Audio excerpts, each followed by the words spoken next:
Mga idol, pag-usapan natin ang player na sinayang ng Golden State Warriors at Milwaukee Bucks na walang iba kundi si Donte DiVincenzo na isang clutch player na nasa New York Knicks ngayon. Si Donte DiVincenzo ay pinanganak noong January 31, 1997, isang American professional basketball player, 6'4" at shooting guard. Nanganak siya sa Newark, Delaware. Lumaki si Donte na naglalaro ng soccer bago lumipat sa basketball noong high school. Nag-aaral siya sa Salesianum High School at pinangunahan niya ang kanyang team na mag-back-to-back champion.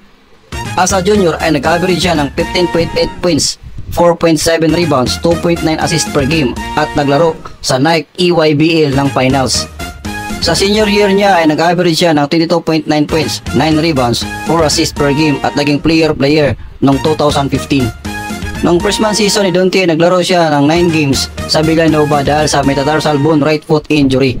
Nang sumunod na season sa kanyang redshirt freshman ay nag-average lang siya ng 8.8 points, 3.8 rebounds per game.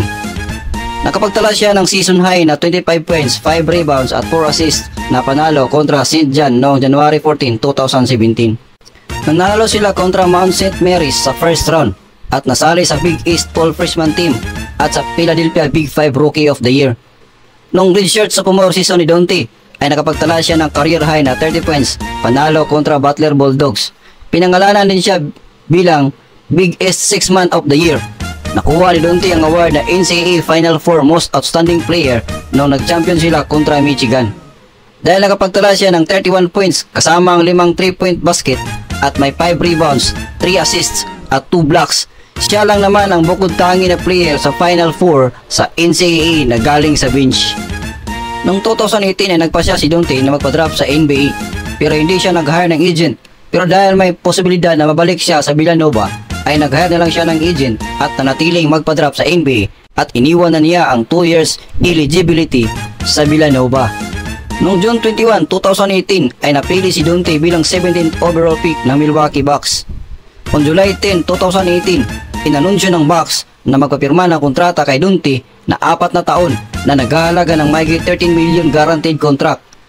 Dahil kailangan din siya ng Bucks para may makasama itong si Giannis.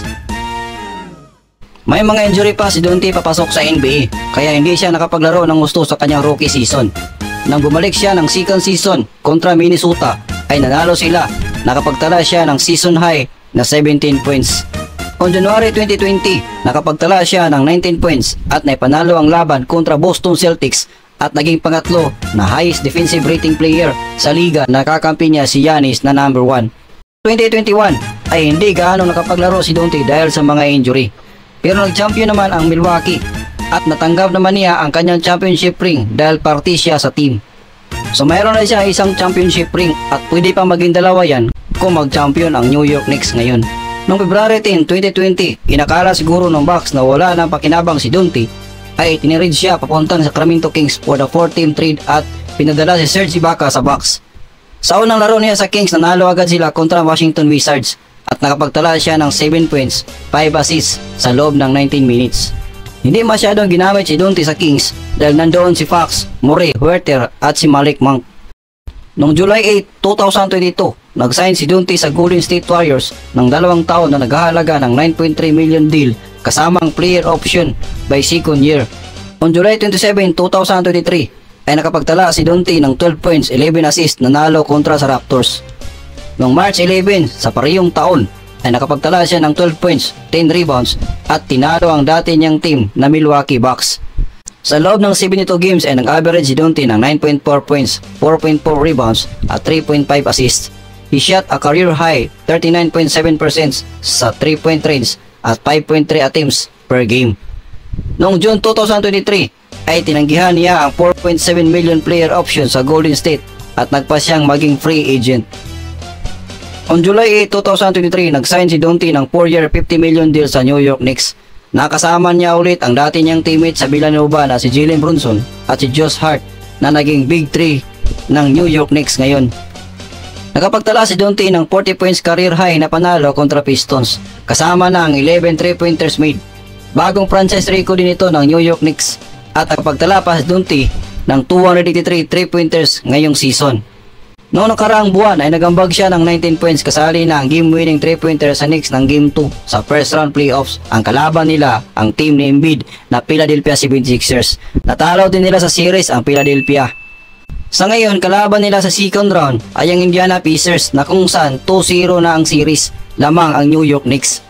Malaking bagay talaga si Donte para sa New York Knicks dahil isa siyang clutch player. Ang average niya this season ay 15.5 points, 3.7 rebounds at 2.7 assists. Ito ang player na sinayang ng Golden State Warriors at Milwaukee Bucks na ngayon ay lumalaban para maging champion. Hanggang dyan na lang mga idol at mamasada muna ang inyong tagapagbalita.